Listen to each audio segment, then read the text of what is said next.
안녕하세요. 반값보험료 만들기입니다. 오늘은 내년 2023년에는 3세대 실손이 가장 많이 올라요 라는 제목으로 영상 준비해 봤습니다. 아니 가장 저렴한 3세대 실손이 왜 오를까? 그 내용 한번 설명드려 보려고 하고요. 다른 실손은 어떨까? 1세대, 2세대 실손 어떤지 한번 살펴보도록 하겠습니다. 그리고 맨날 손해본다고 우는 소리 하는데 대형 보험사 이익이 어떻게 나고 있는지 그것도 한번 살펴보는 시간 가져보도록 하겠습니다. 그래서 3세대 실손 가지신 분이 조금 많이 올라도 너무 놀라지 말자, 그런 차원에서 한번 영상 만들어 봤습니다. 한번 보시고 방향 잡아 보세요. 시작해 보도록 하겠습니다.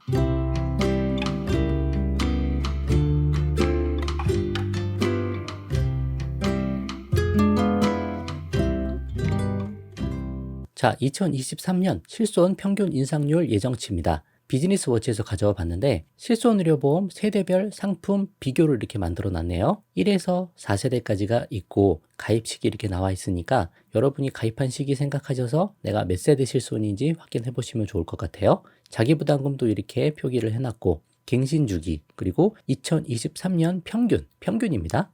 이거보다 많이 높을 수도 있어요. 이거보다 적을 수도 있고요. 평균이니까 평균 인상률 약 8.9% 인상 이렇게 돼 있습니다. 그래서 최종적으로 10% 이내로 결정이 됐다, 그렇게 보시면 좋을 것 같아요. 매년 10% 이상씩 많이 오르고 했는데 올해는 특히 경제가 어렵고 물가가 많이 올랐잖아요. 이 실손 보험료가 물가같이 산정하는 데 포함이 됩니다. 그러다 보니까 금융당국이 이렇게 협의하는 과정에서 이렇게 조금 10% 밑으로 내린 거 아닌가, 그 정도 생각을 좀 해볼 수 있을 것 같아요. 과거에는 많이 올랐었거든요. 뒤에서 한번 볼게요. 그래서 1세대가 6%밖에 안 올라요. 와, 이렇게 안 오를 수가 있나. 2세대는 9% 정도 오릅니다. 3세대는 그에 반해 한 14% 정도 가장 많이 오르게 됐다. 4세대는 아직 5년이 채 안 됐기 때문에 동결입니다. 그래서 뒤에서도 설명하겠지만 3세대를 이번에 어쩔 수 없이 올려야 되는 상황이 되기 때문에 3세대 올리는 대신 1, 2세대를 좀 줄일게요. 그리고 전체 인상률은 10% 밑으로 낮추고, 그런 조절이 좀 되지 않았나, 그런 생각을 좀 해봅니다. 그러면 왜 3세대가 이렇게 많이 올랐는지 그 부분 한번 살펴보도록 하겠습니다. 첫 번째, 사실은 1, 2세대가 적게 오른 거다 말씀드렸죠? 이거 작년 기사인데 하나 가져와 봤어요. 작년 2022년에 실손 인상률은 어떻게 됐나?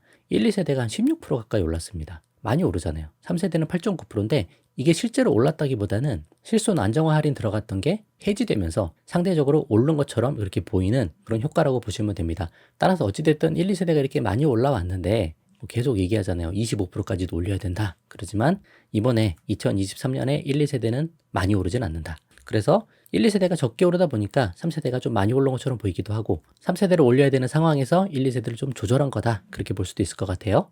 자, 좀 더 설명을 보면, 업계의 설명을 들어보면 보험사들은 적자가 많이 나는 1, 2세대 실손보험은 법적 상한선인 25% 가까이 올려야 한다고 요구했으나 금융위원회가 대폭 낮추라고 요구하면서 평균 16% 수준에서 결정됐다. 이게 작년 얘기예요. 그리고 3세대 실손보험은 보험사들이 지난해부터 적용한 보험료 할인폭 8.9%를 종료하겠다는 요구를 했고, 금융위가 이를 받아들인 것으로 전해진다. 그래서 이런 식으로 서로 간에 조율이 좀 이루어진다, 그런 내용으로 보시면 좋을 것 같아요. 자, 두 번째는 출시 후 5년 동안 보험료를 올릴 수가 없었다. 이제 5년이 지났으니까 3세대를 이제 확 올리는 거예요. 보험업법에 따르면 보험 상품은 출시된 지 5년이 지나야 보험료 조정을 할 수 있다. 그 전까지는 연령에 따른 보험료 인상 외에 인위적인 보험료 조정은 불가능하다. 그러니까 보험회사가 손해율이 높다고 해서 보험료를 더 많이 올릴 수는 없다는 거죠. 그리고 3세대 실손은 지난 2017년 4월 출시했으며 올해 5년째를 맞았다. 이제 오를 수 있다, 그런 거죠. 이데일리 뉴스에서 이렇게 가져와 봤습니다.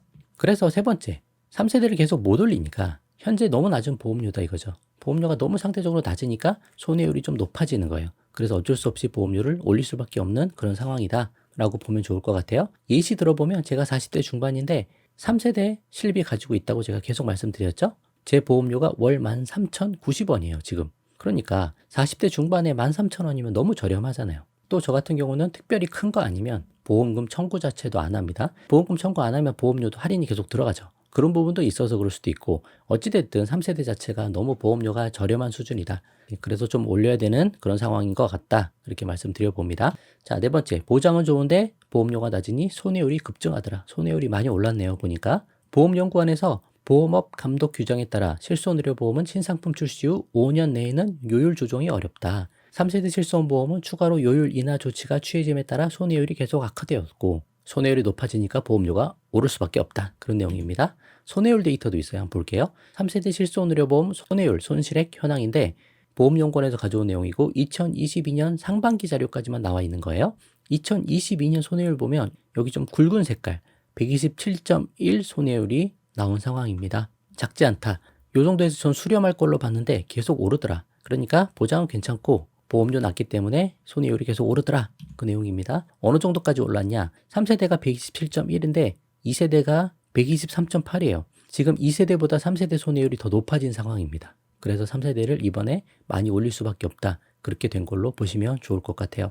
보험료 너무 낮으니까 조금 올려서 손해율을 조금 줄여보자. 그런 쪽으로 생각해 보셔도 좋을 것 같아요. 자, 이렇게 해서 3세대가 이번에 좀 많이 오르는 이유를 좀 설명드렸고, 이번에 좀 많이 오르더라도 너무 크게 걱정하고 막 그러지는 말자. 어차피 저렴한 수준이었으니까요. 앞으로 추이도 조금 더 지켜는 봐야 될 것 같아요. 그래도 너무 우는 소리 하는 건 아닌가? 보험회사 맨날 손해율 높다고 그러고 실손보험료 높여야 된다고 계속 그러는데 그거 정말 사실이야?